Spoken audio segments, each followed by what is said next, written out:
Oke, teman-teman semua. Nah, sekarang kita akan membahas mengenai identitas Ward Takahashi.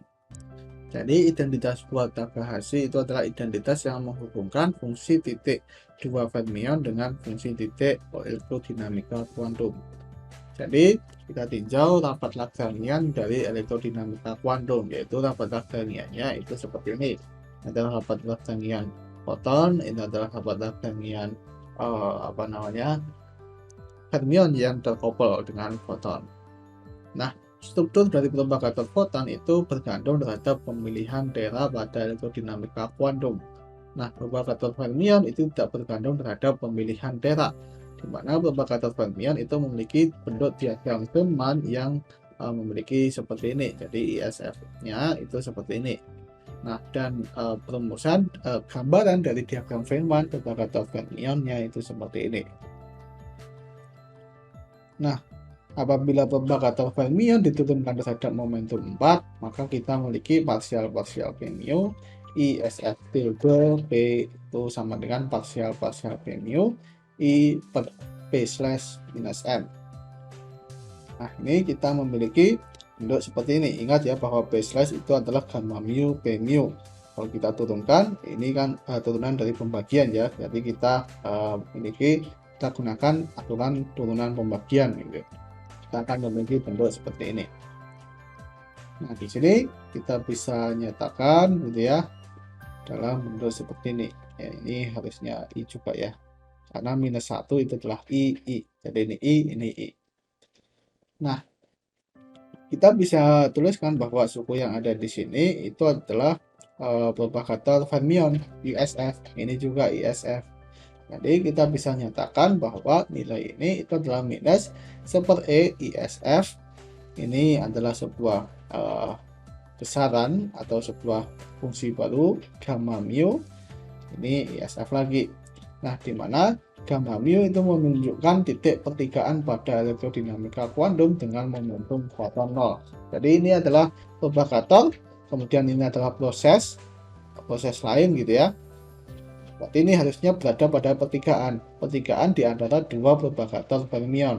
Ingat, ini kita tidak menormalisasi ya, kita berada faktor fungsi delta dan faktor 1/2 pi/4. Nah, jadi kita memiliki bentuk I per partial slash minus M I gamma mu I per partial slash minus M itu seperti ini. Nah, ini kita bisa representasikan dalam diagram Feynman, yaitu menjadi minus 1/E. Ini adalah propagator fermion, ini propagator ya, propagator fermion, ini propagator fermion. Nah, di tengah-tengahnya itu pasti ada proses ya, ada proses. Nah, proses ini itu adalah ya pemunculan gitu ya, radiasi foton dengan momentum K yaitu 0.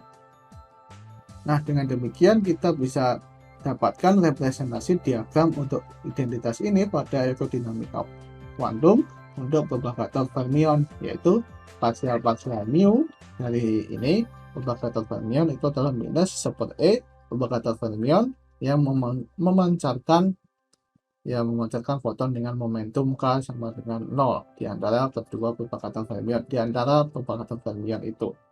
Nah, kemudian kalau kita kalikan inverse di kedua sisi, kita akan dapatkan bentuk 1/E gamma mu P minus PK sama dengan 0 itu seperti ini.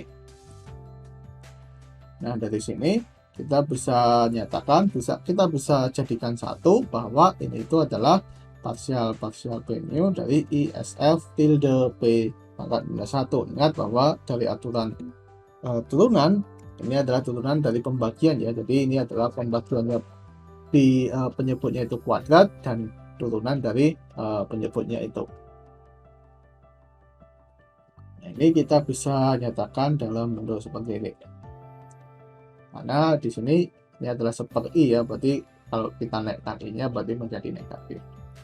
Nah, dengan demikian kita akan dapatkan relasi I partial P mu SF tilde inverse P itu sama dengan minus 1/E gamma mu P minus PK sama dengan 0. Nah, hubungan fungsi pertigaan pada koleksi fermion bebas order 2 atau bersifat energi sendiri gitu ya, karena di sini ada propagator dan ini bebas sifatnya.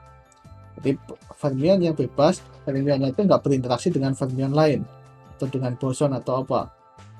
Jadi fermion bebas bergerak gitu, dia akan memunculkan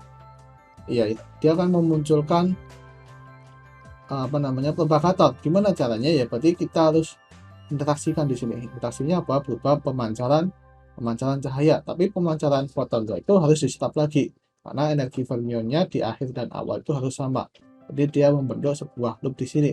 Nah, di antara loop ini itu di sininya itu adalah propagator fermion, bukan fermion eksternal. Jadi ini adalah fermion internal. Jadi di sini propagator fermion.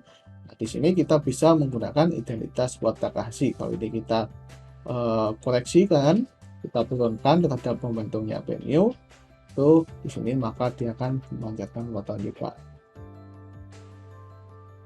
Nah, sebagai contoh untuk kasus fermion bebas satu loop.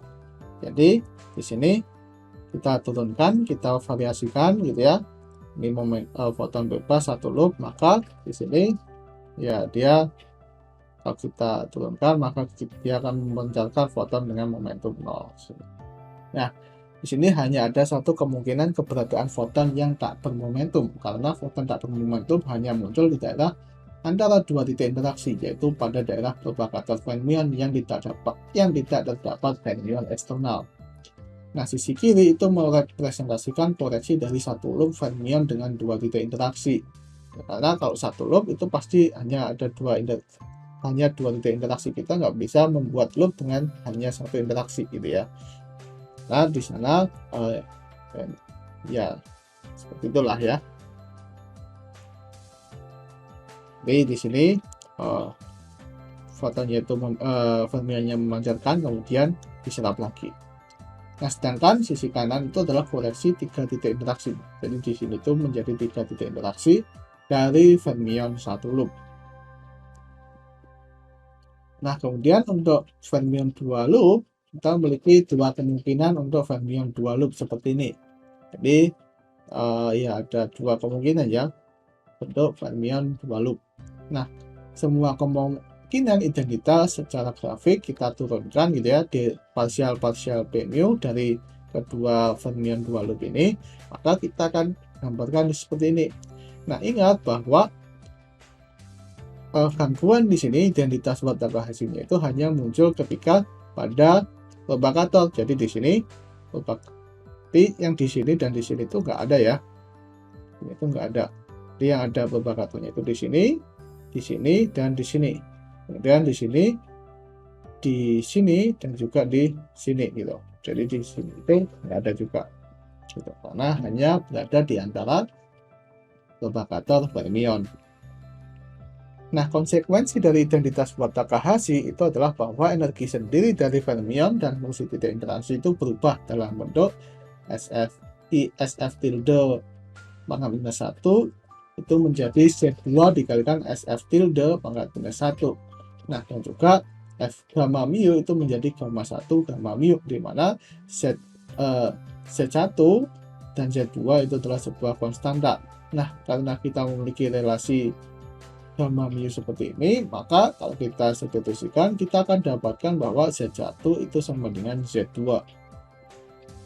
Nah, apabila kita tinjau rapat Lagrangian elektrodinamika kuantum dengan gangguan, maka kita akan dapatkan bentuk seperti ini dan seterusnya gitu ya. Nah, di sini kita bisa kumpulkan, nah di mana A, B, C, dan D dan seterusnya gitu ya. Ini bisa terus sampai koleksi yang lebih tinggi. Nah, itu adalah titik-titik adalah konstanta, dan titik-titik ini itu menunjukkan struktur lain yang mungkin muncul dalam koleksi. Nah, invariansi terhadap transformasi tera lokal itu membutuhkan sebuah energi kinetik dari interaksi fermion dan foton yang harus memiliki bentuk dari turunan kovarian. Jadi dari sifat invariansi tera, maka IA pesibar D slash pesi itu sama dengan IA pesibar partial slash plus IE A slash pesi. Ini adalah turunan kovarian yang bersifat invarian terhadap transformasi tera lokal. Nah, dengan menyamakan dengan rapat Lagrangian elektrodinamika koleksi di sini, maka kita akan dapatkan hubungan bahwa A sama dengan 1 plus D dan itu sama dengan 1 plus C. Dan juga Z1 itu sama dengan Z2 sama dengan 1 plus B sama dengan 1 plus C gitu.